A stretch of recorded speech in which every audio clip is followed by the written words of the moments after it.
So, ladies and gentlemen, we had 3 fantastic presentations from 3 really good ambassadors for Irish agriculture. Maura McCarthy, who's manager of 70 auditors in Capital Solutions on the board of Bandon Co-op, as well as Dairy Farming at Home. We have a dairy farmer, an IFA, Kildare IFA chair with Brian Rushe, and we've got a beef and livestock sector manager on board B, and a beef farmer with Joe Burke. So we've got 3 fantastic ambassadors who did really, really good presentations. So just while you're compiling your questions, I might just put one quick question to the 3 panellists.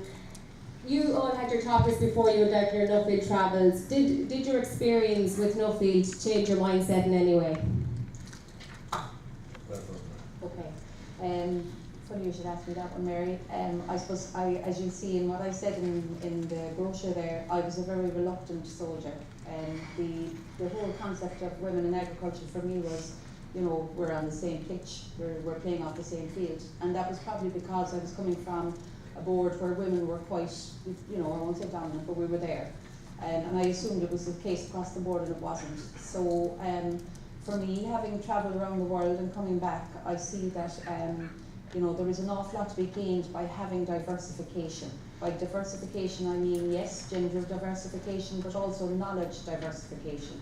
And that's why I think it's so important, if we're going to move the dairy industry forward, particularly because that's the area I'm most concerned with, we have to look at diversifying our co-op boards and thinking outside the box. I suppose previous to doing Nuffield, I would have been fairly anti-cap, and I would have viewed it as being something that in the future would hold back my business. But I suppose during the journey I did come to realise the social importance of farming, and become incredibly proud of the contribution that farmers in Ireland and around the world have, you know, the social contribution we have. And I would have no bother defending the cap to anyone now on that basis. And I think that some EU policies get a hammer at times, and rightly so. But we should be incredibly proud of the vibrancy of a rural economy, and I have learned to appreciate that more, I suppose. Thanks, Mary. Yeah, I think my mindset probably did change a bit, especially when I was away for 6 months at a time. You know, you take off the board BIA hat, maybe the beef farming hat as well too, and just focus on, you know, what you're experiencing, what the people around you as well too. It's very, you know, you become a lot more enthused and more positive as well too about the day-to-day meetings, the people that you're visiting, especially where they're of a very high caliber, and you're having, you know, good meetings, and yeah, really enthusiastic, and yeah, really positive experience. And yeah, it keeps going as well too. It's the same as anything really. If you're surrounded with positive people, it's easy to be enthusiastic and drive on then with that. And obviously the reverse is the case as well too. But yeah, it follows through, and hopefully you bring home a bit more insight as well too then to everyone that you're meeting and coming across. Great, thank you. So if we can open it up to the floor. Yeah, Joe, question for you on the jersey. You looked at the whole situation and you immediately discounted the jersey. You're getting your raw material at €30 a calf, which is, I would think, very cheap. And you obviously, and I'd like to hear your comment, you see no benefit whatsoever for them in that sense. And just a comment then as well, Joe, you just made a comment about what came back from New Zealand on the way cows are treated there last year. But some of us have Jersey cows here. The reason we have them is because the Jersey cross has been shown in the dairy herd to be the most profitable animal that we can have. But we don't treat them like some of the people do in New Zealand. And I would hate the room to feel that just because we have jerseys, that perception would be out there. Okay, Jim, thanks very much for that question. And no, I've been to your farm, and I certainly wouldn't have any preconception that cattle aren't treated well there anyway by any means. I suppose the reason why the Jersey has a bad name from a beef perspective would be back to its lower growth rate. The fact that it's feed efficiency, both in, you know, I know from a feed efficiency perspective for dairy, they're great. They produce a high yield of solids from, you know, forage, and convert that very efficiently. But from a beef perspective, their yield of meat, their kill-out percentage, their grading profile, even the type of meat as well too that they produce has quite a yellow fat. It tends to have a yellow fat. Those are kind of negative things as well too, all from a beef perspective. the research that was done a few years ago down in Johnstown Castle, looking at Jersey cross bull calves in similar production systems to pure Holstein Friesians, came to the observation that just looking at the overall production costs and looking at the carcass weights resulting from the system, there was a gap of about €100 between the value of the Holstein Friesian calf and the value of the Jersey cross calf. And obviously there was variation within that. You had some animals, maybe they were only 25% Jersey, so they would be worth a bit more than the ones that were 50%.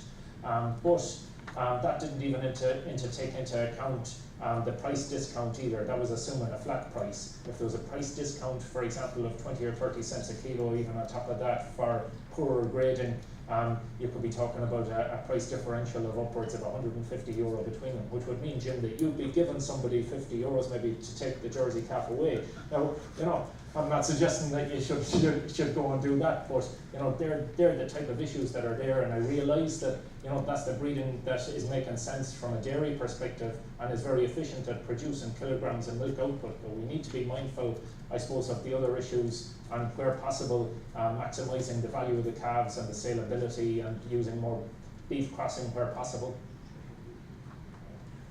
The question you're I just had another question for Joe actually, but the Wagyu cross. Just give your name first. It's John Connell from thatsfarming.com. I'm just curious about the Wagyu cross. I mean, I was looking myself the other day, for 4 embryos it was €4,000. I mean, isn't that prohibitive for, it's a great idea, but it's huge cost to get into making Wagyu crosses. How do you, what's the plan there? Or thought?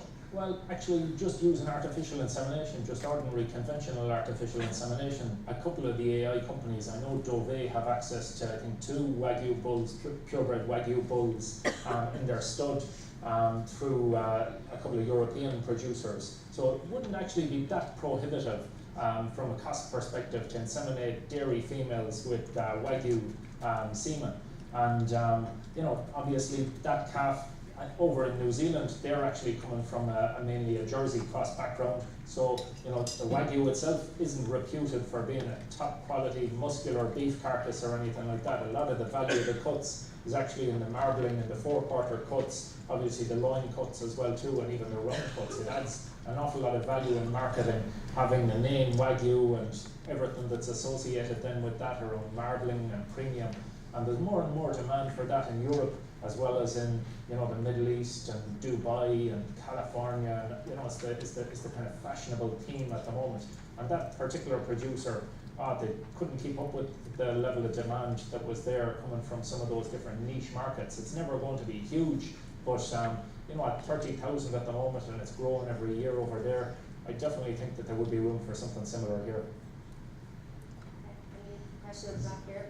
Sorry, Mary. Kevin Toomey here. You won't be happy, but I have a question for Joe again. Sorry. Just a quick one, Joe. Just looking at the dairy beef, and you spoke the upside, but on the downside of it, because the national herd is growing and it's becoming more compact, you're going to have an extra 200,000 dairy beef calves hit the ground over the next couple of years. Exports are totally limited on veal. We're down to 80,000. We lost the Belgian market. So there's no upside on export. Do we have the farmers on the ground who want to rear these calves? And if there is a glut of calves in the market, then obviously the value drops. So have we done enough on the downside or to protect that? Yeah, that's a great question, Kevin. Well done. That's the serious issue really that's out there. And up until now, we had quota. Farmers couldn't sell milk maybe up until the 1st of April. And a lot of farmers at that time used to keep the calf until he was 6 weeks old or nearly half reared. And sure, that was a source of, you know, well-reared calves for beef farmers. The last couple of years we've gotten away. Sure, calves have been exported. It has become a bit more popular as well too to rear the beef cross calves among beef farmers. But yeah, Kevin, there is an issue there already, particularly for those pure dairy calves, the pure Holstein Friesian bull calf.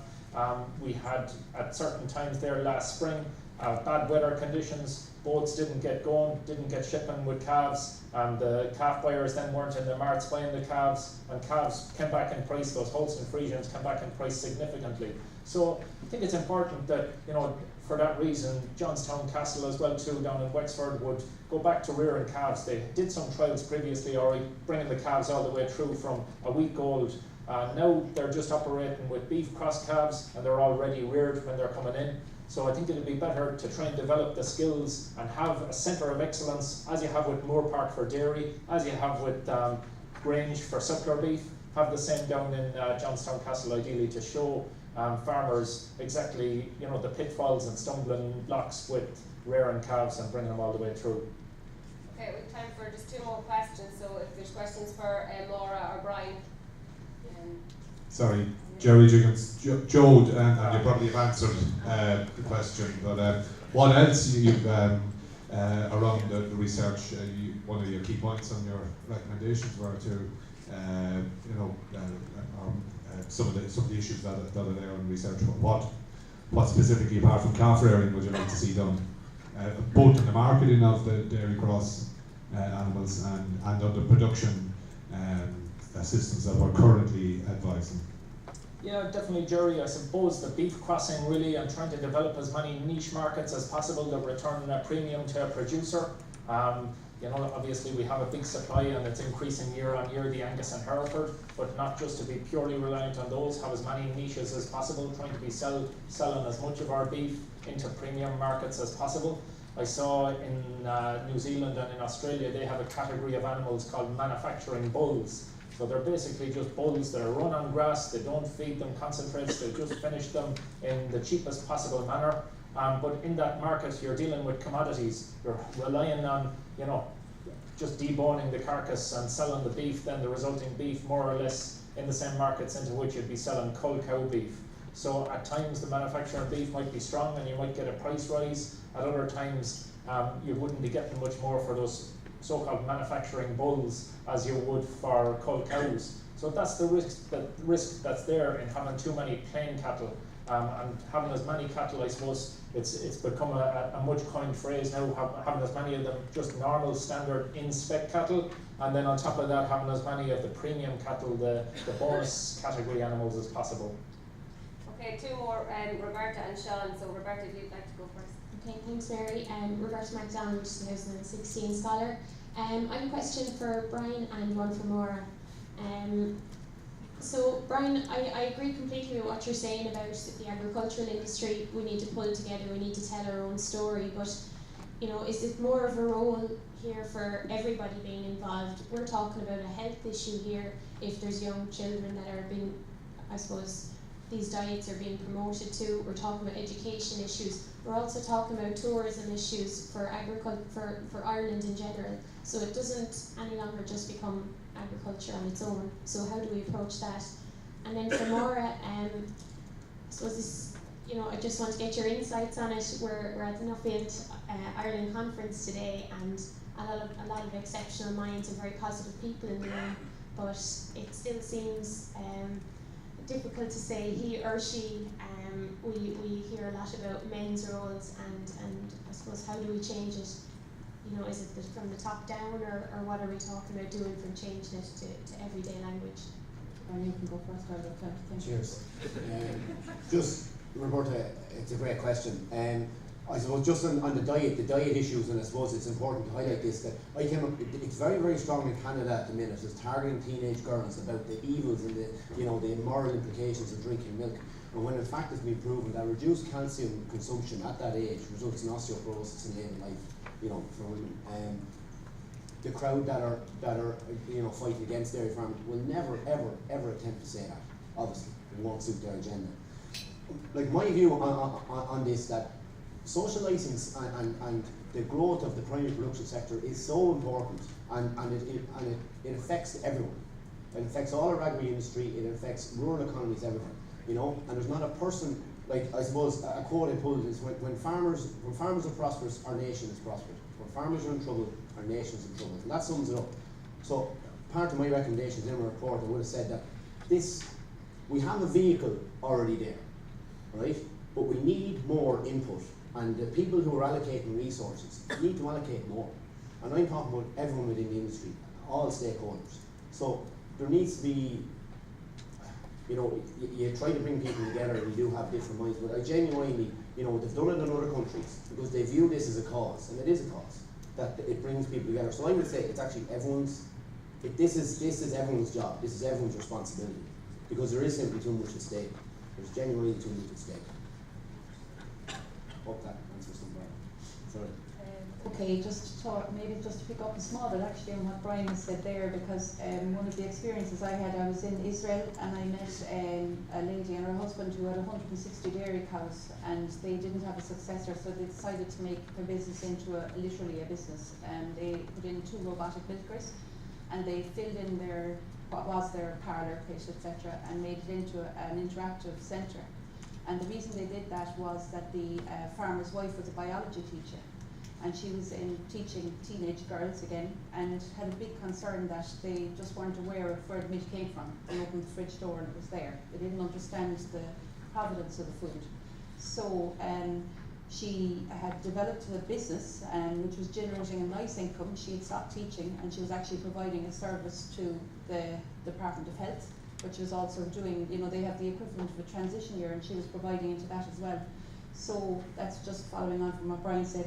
In terms of how we can broaden the perspective for women in agriculture, I suppose where I work, we try and encourage third level participation in our what we do. We actually bring people into our contract to sit and learn and understand, and we're trying to encourage a gender balance in that way. Also, I suppose when I look to go and hire some auditors, I would consciously try and have a gender balance, because you have to empathise with people, and no matter how many pieces of paper you have after your name, and no matter how good you are at your education, your ability to interact and empathise and understand people is very, very important. And I think women are very, very good communicators. So I think everybody has to consciously try and diversify. That's my answer. Okay, very quickly, Sean. Thank you very much, Mary. I'd like to congratulate these 3 speakers and the 3 earlier ones on the fantastic presentation. I have a question for Marie. If she was in her paper, she doesn't say what the quota is. So what quota does she think should be, or female representation should be on the co-op boards, and who should enforce it? Thank you. I suppose, Sean, to answer your question, in Bandon there are 15 and there's 2, and it's a lot better than a lot of other boards. So I suppose when I got the Nuffield scholarship, I would have asked Bill at the time, have you got a quota? Like, do you have to have a woman? And the answer I got was no. So I have a theory that if you're good enough, you should get there anyway. But having said that, I think that because it's been so male dominated, yes, we do need to look at quotas. And yes, I do think maybe 20% would be a very healthy, 10% to start with, 20% would be a very healthy aim. And when we prove how good we are, it'll get more anyway. Okay, thanks very much, ladies and gentlemen. The scholars should be available for the afternoon and evening, so I know there's a lot of questions people were looking to ask, but we'll just have in time, so I'll just hand it over to Bill.